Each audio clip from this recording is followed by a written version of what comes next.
તો ડાંગના સાપુતારાના વાતાવરણમાં પલટો આવ્યો। વહેલી સવારે સાપુતારામાં ગાઢ ધુમ્મસ છવાતા ઠંડીનો ચમકારો જોવા મળ્યો। એકાએક વાતાવરણમાં આવેલા બદલાવના પગલે સાપુતારામાં આહલાદક માહોલ સર્જાયો હતો। બદલાયેલા મોસમના મિજાજથી પ્રવાસીઓમાં ખુશીનો માહોલ છવાયો હતો। જો કે ધુમ્મસ અને વરસાદી માહોલ સર્જાતા આંબાવાડી સહિત શાકભાજી પકાવતા ખેડૂતોમાં ચિંતા ફેલાઈ હતી।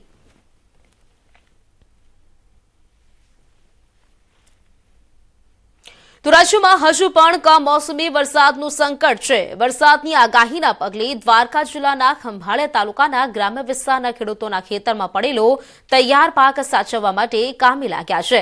હાલ ખેડૂતોના ખેતરમાં શિયાળુ પાકમાં ચણા, ધાણા, કલોંજી સહિતનો પાક ખેતરમાં ખુલ્લો પડ્યો છે, તેથી તેને બચાવવા માટે તાડપત્રીનો સહારો લઈ રહ્યા છે। ખેડૂતોનું કહેવું છે કે જો ભારે પવન સાથે વરસાદ આવે છે તો તેમનો પાક બરબાદ થઈ જશે।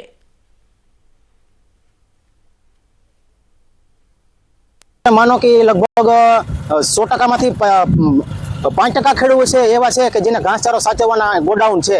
बाकीनो घासचारो बचारा 95% खेडूत एवा है कि एनो घासचारो खुल्लामां पड्यो है। तो हवामान आगाही एवी भेगी पवननी पण दीधी है अने अत्यारे पवन एवो जोरदार चाली रह्यो छे कि तमे भूका उपर के कालर उपर के नीण उपर के तमे ढोरना चारो छे एना पर गमे कागळ ढाको के तालपत्री ढाको ई काई रियेवुं छे नहीं। वरसादनी जे आगाही कालथी आपवामां आवे छे तो अमारे अत्यारे खेतरमां कलोंजीनो पाक एक बाकी रह्यो है काढवा माटे। तो हवे आगाही एवी है कि पवन हारे आवशे। वरसाद तो ठीक समझाणो आपणे, पवन है तो आ वस्तु एवी है कि पवन आवे तो बधी कोरी वस्तु उड़ी जाय। वरसादनी आगाहीने कारणे भाई अत्यारे पवन बहु चाले छे अने चणा पण खेतरमां ज पड़ेला छे। जेटલું हाथ आवे એટલું અમે અત્યારે કાઢવા માંડ્યા છે, કેમ કે નકર વરસાદ આવ્યો તો એક વખત તો આગળ આગાહી હતી ત્યારે દબી દીધા હતા, પણ બીજી વખત કુદરતનો મારો છે। હવે આમાં શું કરવું એ જ સમજાતું નથી। તો ગુજરાત પર આવેલી કુદરતી આફતે ખેડૂતોને સંકટમાં મૂકી દીધા છે। આખું વર્ષ મહેનત કરતા ખેડૂતોના પાકને કમોસમીની નજર લાગી જાય છે અને પાક બરબાદ થઈ જાય છે। ખાસ કરીને ઘઉંનો પાક જ્યારે ખેતરમાં તૈયાર પડ્યો છે ત્યારે જો વરસાદ પડે તો ખેડૂતોને રાતા પાણીએ રોવાનો વારો આવી શકે છે। એક તરફ મોંઘા બિયારણ અને ખાતર બાદ માંડ પાક તૈયાર થયો છે, ત્યારે હવે 29 અને 30 માર્ચના રોજ વરસાદની આગાહીના પગલે ખેતરોમાં કાપેલા અને ઊભા ઘઉંના પાકને બચાવવા ખેડૂતો મથામણ કરી રહ્યા છે। મજૂરોની અછત અને વધતી મજૂરીના કારણે ખેડૂતો લાચાર બન્યા છે। જો આગામી 2 દિવસમાં વરસાદ પડે છે તો ખેડૂતોને મોટું આર્થિક નુકસાન વેઠવું પડી શકે છે। હું એક ખેડૂત છું। અત્યારે હવામાન ખાતા દ્વારા જે આગાહી કરવામાં આવી છે 29-30 તારીખે, એ જો વરસાદ કમોસમી વરસાદ થશે તો અરવલ્લી અને ખાસ કરીને બીજા જિલ્લામાં ખૂબ નુકસાન થાય એવું છે। ખેડૂતોને હજી 30% જેવા મકાઈ અને ઘઉંનો પાક ખેતરોમાં જ છે, સાથે ઢોર માટે જે હુકેલ રાખવામાં આવે છે તે પણ બહાર છે। તેથી ખેડૂતને હાલ જો વરસાદ કમોસમી થશે તો સારું એવું નુકસાન થાય એવું છે। આ 29-30 તારીખની આગાહીની વાત મળી છે કે 29-30 તારીખે વરસાદની આગાહી છે, પણ અમારે અત્યારે તો મજૂર નથી મળતા। અડધા ઘઉં વાઢેલા પડ્યા છે, અડધા ઘઉં ઊભા છે, અમુક જે ઘઉં ઠેસરમાં કાઢ્યા છે એનું ભૂસું ખેતરમાં પડ્યું છે। જો આ 29 અને 30 તારીખે જો વરસાદ થશે તો અમારી ખેડૂતની હાલત બિલકુલ કફોડી થઈ જશે। કશું હાથમાં આવે એવું લાગતું નથી। આગામી 2 દિવસમાં સાબરકાંઠા સહિત સમગ્ર ઉત્તર ગુજરાતમાં મધ્યમથી લઈને ભારે વરસાદની આગાહી કરવામાં આવી છે।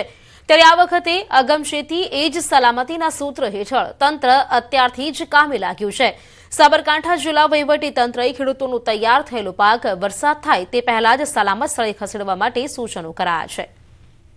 આ પરિસ્થિતિમાં ખેડૂતોને અગમચેતી રૂપ તેમનો જે પાક તૈયાર થઈ ગયેલ છે તે પાક સલામત સ્થળે ખસેડવા તેમજ આ સમયગાળા દરમિયાન પિયત ન આપવું તેમજ ખાતર તેમજ જંતુનાશક દવાનો છંટકાવ ન કરવો જોઈએ તેવી ખેતીવાડી વિભાગ દ્વારા દરેક ખેડૂતોને સૂચિત કરવામાં આવે છે। ખેડૂત જણસી હોય તો જણસી સલામત સ્થળે ખસેડવી તેમજ ખેડૂતોને પણ તેઓનો તૈયાર થયેલો પાક સલામત સ્થળે ખસેડવો। સમાચારોમાં સમય છે બ્રેકનો, રોકાઈશું એક બ્રેક માટે।